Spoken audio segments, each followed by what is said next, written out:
தவிக தலைவர் விஜயை ஆட்சி அமைக்க தமிழ்நாடு ஆளுநர் அர்லேக்கர் அழைப்பு விடுத்தார். முன்னதாக விஜய் ஆளுநரை சந்தித்து தவிக, காங்கிரஸ், சிபிஎம், சிபிஐ, விசிக, ஐயுஎம்எல் ஆகிய கட்சிகளைச் சேர்ந்த 120 சட்டமன்ற உறுப்பினர்களின் ஆதரவு கடிதத்தை வழங்கினார். இதனையடுத்து இன்று காலை 10 மணிக்கு சென்னை நேரு உள் விளையாட்டரங்கில் தவிக தலைவர் விஜய் தலைமையிலான அமைச்சரவை பதவியேற்கும் என்று ஆளுநர் மாளிகை வெளியிட்ட செய்திக்குறிப்பில் தெரிவிக்கப்பட்டுள்ளது. மேலும் மே 13ஆம் தேதிக்குள் சட்டமன்றத்தில் நம்பிக்கை வாக்கெடுப்பு நடத்தி பெரும்பான்மையை நிரூபிக்க வேண்டும் என்று உத்தரவிடப்பட்டுள்ளது.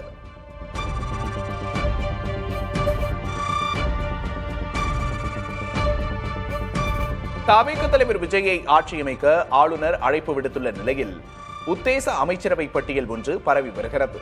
அதில் விஜய் உள்ளிட்ட 9 சட்டமன்ற உறுப்பினர்களின் பெயர்களும் அவர்களுக்கான துறைகளும் குறிப்பிடப்பட்டுள்ளது.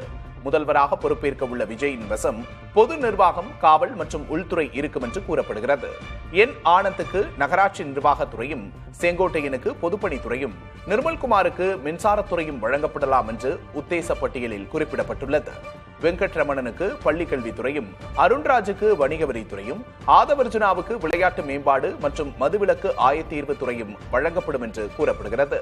ஆதி திராவிடர் நலத்துறை ராஜ்மோகனுக்கும், சிறுபான்மையினர் நலத்துறை முஸ்தபாவுக்கும் ஒதுக்கப்பட இருப்பதாக தகவல் வெளியாகியுள்ளது.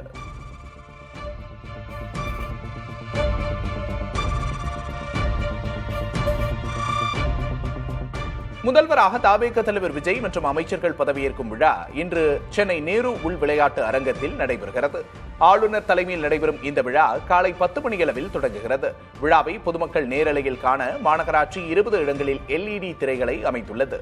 அண்ணா நகர், டவர் பூங்கா, மெரினா கடற்கரை, கோயடு பேருந்து நிலையம், சென்ட்ரல் ரயில் நிலையம், டி நகர் பேருந்து நிலையம், பெசன்ட் நகர் கடற்கரை, திருவான்மியூர் பேருந்து நிலையம், கத்திப்பாரா நகர்ப்புற சதுக்கம், தமிழி பூங்கா, தீவுத்திடல், பேருந்து நிறுத்தம் உள்ளிட்ட 20 முக்கிய இடங்களில் நேரடி ஒளிபரப்பு ஏற்பாடு செய்யப்பட்டுள்ளது.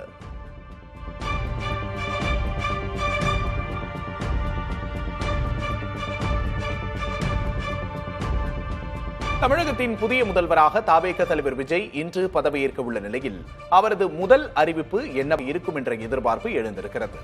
ஆண்டுக்கு 6 இலவச கேஸ் சிலிண்டர்கள், 200 யூனிட் இலவச மின்சாரம், குடும்ப தலைவிகளுக்கு மாதம் 2500 ரூபாய் உதவித்தொகை மற்றும் இலவச பேருந்து பயணம் என பல முக்கிய வாக்குறுதிகளை தவிக அளித்திருந்தது.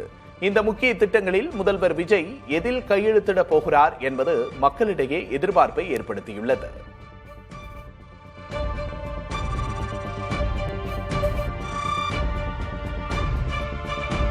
விஜயின் தமிழக வெற்றிக் கழகம் ஆட்சி அமைக்க 5 கட்சிகள் ஆதரவு தெரிவித்துள்ளன. தேர்தல் முடிவுகளின்படி தவிகவுக்கு 107 இடங்கள் கிடைத்த நிலையில் பெரும்பான்மையை நிரூபிக்க மேலும் 11 இடங்கள் தேவைப்பட்டன. இதனையடுத்து எந்தவித முன்னறிவிப்பும் இல்லாமல் திமுக கூட்டணியிலிருந்து விலகிய காங்கிரஸ் மே 6ஆம் தேதி தவிக கூட்டணியில் இணைந்தது. இதனால் தவிகவின் பலம் 113ஆக உயர்ந்தாலும் ஆட்சி அமைக்க கூடுதலாக 6 இடங்கள் தேவைப்பட்டன. இதனையடுத்து தவிக மேற்கொண்ட தொடர் முயற்சிகளால் நேற்று இரு கம்யூனிஸ்ட் கட்சிகளும் நிபந்தனையற்ற ஆதரவு தெரிவித்தன. அதேபோல விசிக, இந்திய யூனியன் முஸ்லிம் லீக் ஆகிய கட்சிகளும் தவிகவுக்கு நிபந்தனையற்ற ஆதரவளிப்பதாக இன்று அறிவித்தன. அதே நேரம் காங்கிரஸ் தவிர்த்த மற்ற 4 கட்சிகளும் திமுக கூட்டணியிலேயே தொடர்வதாக தெரிவித்துள்ளன.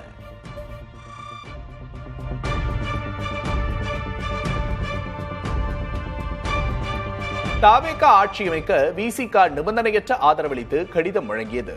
தனிப்பெரும் கட்சியாக உருவெடுத்த தவிகவுக்கு ஆட்சி அமைக்க தேவையான பெரும்பான்மை கிடைக்காத நிலையில் விசிகவிடம் ஆதரவு கேட்டு கடிதம் அனுப்பப்பட்டதோடு நேரிலும் ஆதரவு கோரினார். இது தொடர்பாக தனது கட்சி நிர்வாகிகளுடனான தொடர் ஆலோசனைக்கு பின்னர் திருமாவளவன் ஆதரவளித்துள்ளார். இரு சட்டமன்ற உறுப்பினர்களின் கையெழுத்தோடு விசிக தலைவர் திருமாவளவன் தமிழ்நாடு ஆளுநருக்கு எழுதிய கடிதத்தில் நிலையான ஜனநாயக ஆட்சி அமைக்க நிபந்தனையற்ற ஆதரவளிப்பதாக தெரிவித்துள்ளார்.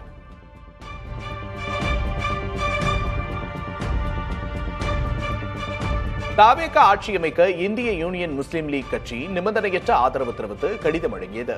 ஆட்சி அமைக்க தேவையான பெரும்பான்மை இடங்கள் கிடைக்காத நிலையில் தவிக சார்பில் ஐயுஎம்எல் தலைவர் காதர் மொஹிதீனிடம் கடிதம் மூலமாகவும் நேரிலும் ஆதரவு கோரப்பட்டது.